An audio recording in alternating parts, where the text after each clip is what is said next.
Let's answer the question that everyone seems to ask. Why on earth would you buy an action camera such as the DJI Osmo 360 that can record 360-degree footage like this? Or this? Or this? Blast off. Well, if quality alone wasn't enough of a reason, with all three of those pieces of footage, I can go back to them and do this. Blast off.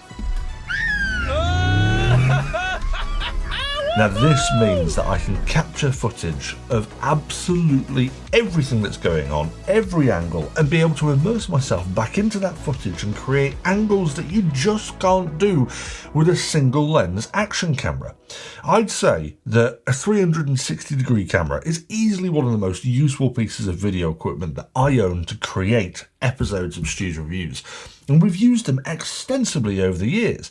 But we've had the same camera now for many years, and the quality just doesn't hold up in today's world of 4K ultra-high performance cameras slapped into every person's phone. And it all boils down to resolution, which historically has been one of the major limitations of 360-degree cameras. Now, if you consider that in a normal video recorded on a regular camera, the entire resolution capability of that camera is squeezed into that 16:9 aspect ratio.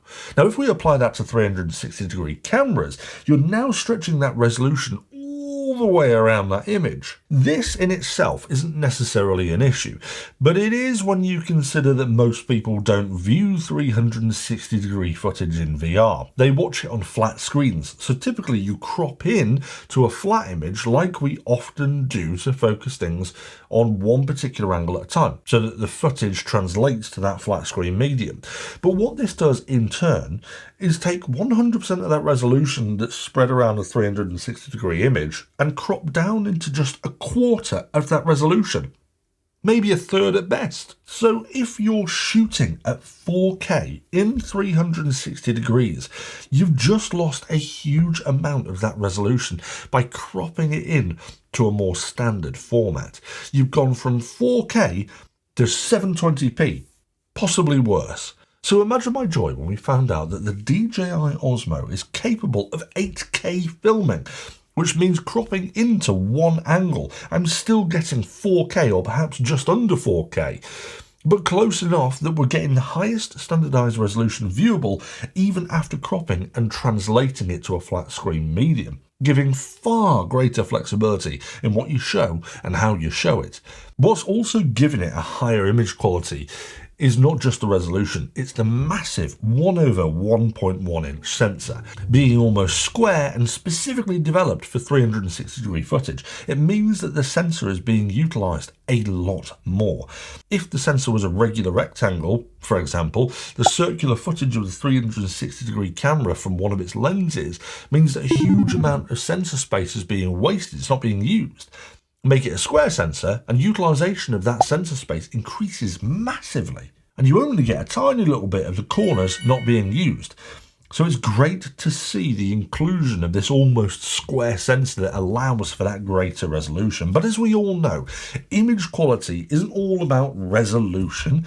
Increasing pixel count doesn't necessarily mean a better image. What's helped, though, are two things. Firstly, the larger pixels that the sensor that DJI have used in here has resulted in a better low light performance. And secondly, the camera has 13.5 stops of dynamic range, which gives it even better ability to create fantastic HDR footage.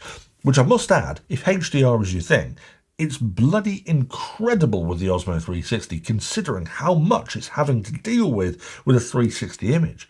You don't, of course, need to have HDR on. You can, in fact, record in D-Log, which is a kind of a flat colour profile for post-processing. But we wanted to see what this was truly capable of using the on-board processing of the image. So I sent one of the team out on the Mavic RM1, which is an electric motorbike from a British company, to see how well the Osmo 360 dealt with the harsh sun and harsh shadows with a really aggressive camera angle, and it smashed my expectations entirely. You can see in this image that Will is riding away from the sun out of pure terror, because obviously we're in Wales and we've not seen the sun since 1993. But despite him fleeing away, everything is exposed extremely well. The colour of the sky is there, the detail of Will is perfectly picked out against that blue sky. And normally you'd expect either Will should be completely dark and the scenery correctly exposed, or the scenery blown way out with Will correctly exposed. But it's balanced it extremely well. If we pixel peep and zoom in and pay attention to where the foreground transitions to the bright sky, you can notice a little bit of haloing, which is where the mask lines of the software processing is blending that lower exposure of the sky and increased exposure of Will in the foreground, which in this image is to be expected, given how extreme the exposures are. Normal HDR footage, in more regular everyday scenarios, the haloing is barely visible, but who would I be if I didn't try the most extreme example possible? But talking about extreme examples, another thing on exposure is that I was super impressed with the nighttime capabilities, or low light capabilities. And naturally, whilst out at Cheddar Gorge filming a recent episode on the Vastnor exoskeleton, we thought we'd take a quick detour into the cave system there to see just how well it dealt with low light conditions. You can't get much more low light than inside a cave. In my opinion, it's doing pretty well. Of course, this is the most extreme case that we could think of. For the most part, you'll be using this in much better lit nighttime conditions, I would imagine, such as the city at night.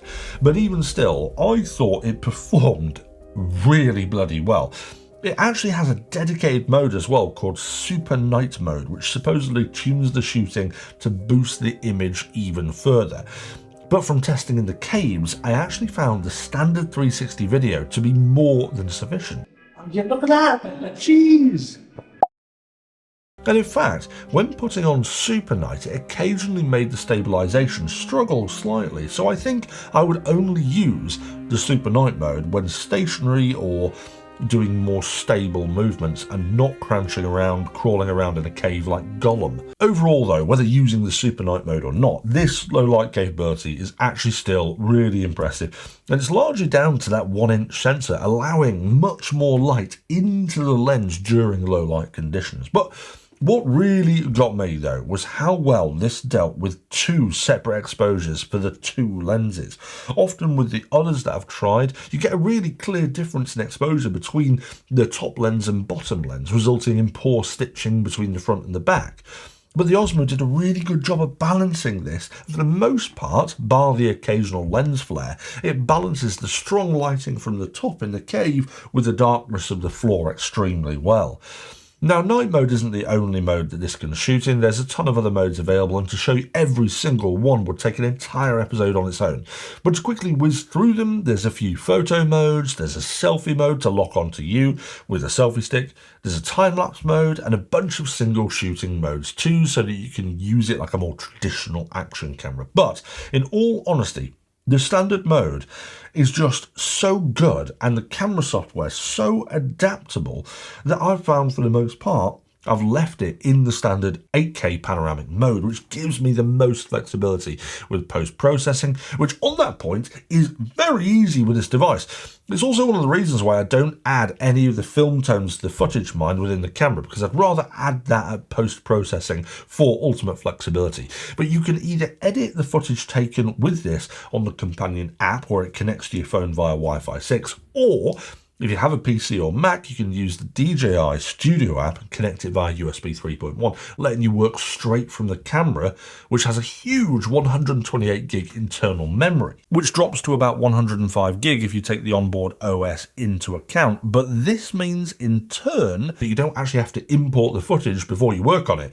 You work straight from this, which is a really useful function. But incidentally, you can add a micro SD card if the internal memory is not enough. But 128 gig is a super generous internal memory size. But either way, the Studio app itself, both on the computer and the app, lets you do things like point tracking to help lock on to a certain specific angle or subject, or other things like filters and crops and even keyframing.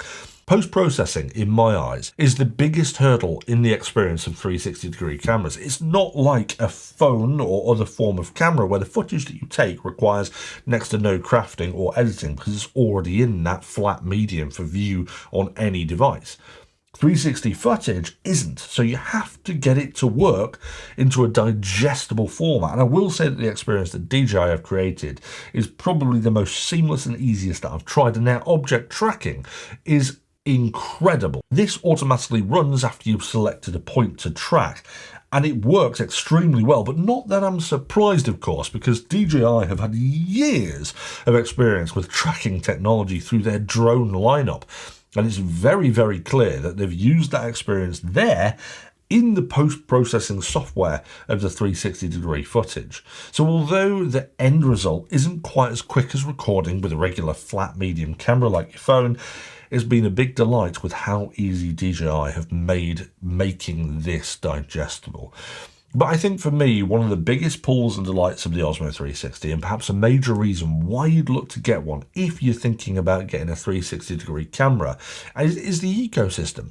The design, usage and quality is very consistent across all their products, including things like D-Log, which, as I mentioned earlier, is consistent across all DJI filming products, meaning if you wanted a very consistent colour across multiple devices, then it's the best possible option for that consistency in post-processing. And because of this, and the fact that many of their products just seamlessly work together, it makes me a big fan of DJI. Take the mics, for example, yet another product they've made to work hand in hand with the Osmo 360. These things compare straight away to the Osmo 360.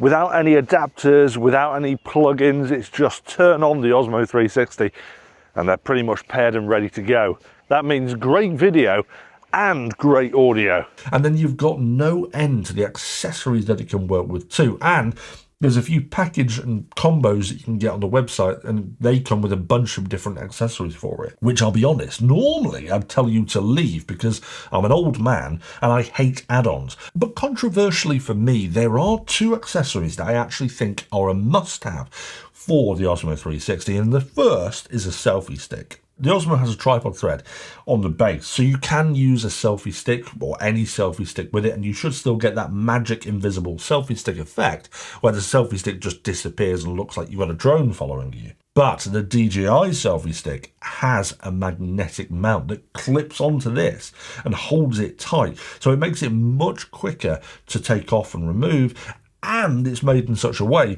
that you can easily tilt the end of it for single lens shooting. The second thing, though, is a battery case. Now, this is an external case that can hold and charge up to 3 batteries at once, and not just for the Osmo 360, but it also works with the Osmo Action Range as well. But one little feature of this is that it not only charges multiple batteries at once and carry those batteries wherever you go, but it can also work as a portable power bank for your phone if you're in a pickle. Attach a USB-C cable to it, plug it into your phone, and it'll start pulling power from those action batteries inside the case and give it to your phone. So everything about the Osmo 360 has come together to make this one of my favourite little systems for 360-degree footage. Possibly even one of my favourite action cameras in general, because it ticks almost every single box I want. Maybe the only box unticked would be higher frame rates at the higher resolution 360 video. At 8K, the maximum frame rate is 50 frames per second, and considering that I'm a member of the 30 frame per second club, it doesn't even allow me to slow the footage down by half. At 6K, I can slow down to 50% speed because it supports 60 FPS, but to get real slow motion, I'd have to drop down to 4K resolution for the whole capture, which allows 100 frames per second. But as I explained earlier in the episode, that means a massive drop in resolution when translating that to a flat medium. So I want full 8K footage at 120 frames per second, which I realise is a technical feat simply unachievable in a form factor like this, for now.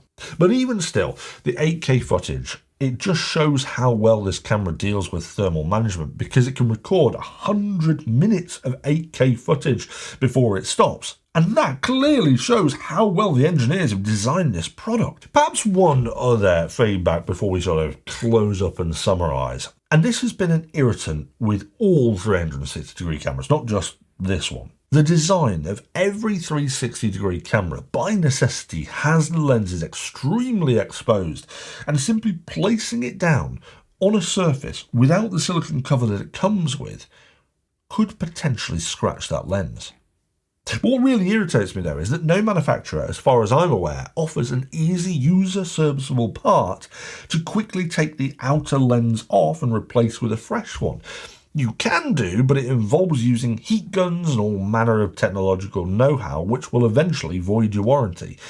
What I want is an OEM solution that lets you do it on the fly, not just like a little cover that goes over it. I want the actual bit to be able to be replaced. So DJI, if you're watching this, if and when you make the Osmo 360 quick, user-friendly, hot swappable replacement lenses would be grand. Many thanks. Other than those 2 points though, that is where my critical feedback stops really. And that should tell you how much I love this piece of kit. It's absolutely going to be the main camera for us now for action-based stuff from now on, because for me it represents the peak of this technology. But being peak doesn't mean expensive, which really surprised me the most about the Osmo 360. The RRP is £409, which I thought was about right. Perhaps slightly cheaper than anticipated, given everything that I've taken you through today. But when we were working on this episode, there was a massive discount on that made this almost a no-brainer for anyone looking for any type of action camera. So I would implore you to either scan that QR code there if you're watching on TV, or take a look at the link in the description below to go to the DJI website to see if the discount is still active, because if it is, you might very well be just as surprised as I was. But to bring this episode to some kind of conclusion, I really do think that this type of camera is super handy at making sure you never miss a thing, whilst offering camera angles that just aren't achievable with any other type of camera. The limitation has always been that resolution. It's always been more beneficial to use standard action cameras for certain types of footage if you wanted the maximum resolution and quality. But now that DJI have a 360-degree camera that can film in a quality that even when cropping in can achieve the same level of quality as standard action cameras, in my eyes, this type of technology replaces those regular action cameras. So bravo, DJI, you've pretty much made all previous single lens action cameras redundant compared to this thing.